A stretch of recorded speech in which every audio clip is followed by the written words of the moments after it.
যদি UPPL BPF যদি একত্ৰিত হয় তেতিয়া first credit goes to Narendra Modi, second credit goes to Amit Shah, third credit goes to doctor Himanta Biswa Sarma ডাঙৰীয়া।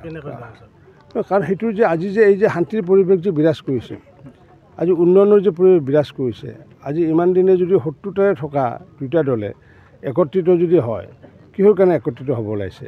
নিশ্চিত ওপৰত তেওঁলোকৰ শান্তি আৰু উন্নয়নৰ কাৰণে একত্ৰিত হ'ব বিচাৰিছে।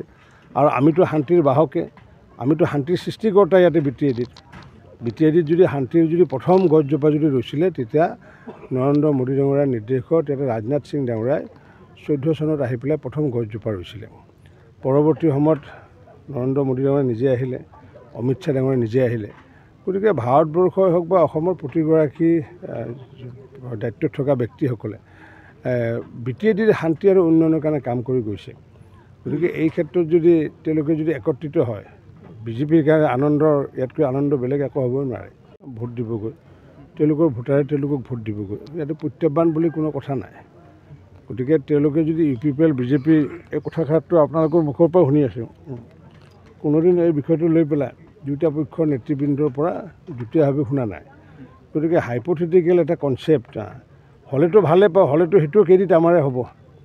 যদি UPPL BPF যদি একত্ৰিত হয় তেতিয়া first credit goes to Narendra Modi, second credit goes to Amit Shah, third credit goes to doctor Himanta Biswa Sarma ডাঙৰীয়া।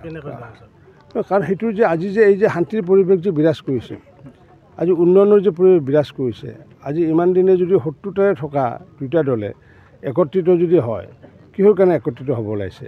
নিশ্চিত ওপৰত তেওঁলোকৰ শান্তি আৰু উন্নয়নৰ কাৰণে একত্ৰিত হ'ব বিচাৰিছে।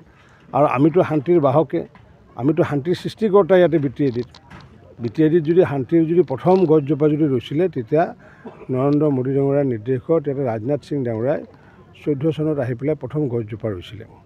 পৰৱৰ্তী সময়ত নৰেন্দ্ৰ মোদী ডাঙৰীয়া নিজে আহিলে, অমিত শ্বাহ ডাঙৰীয়া নিজে আহিলে।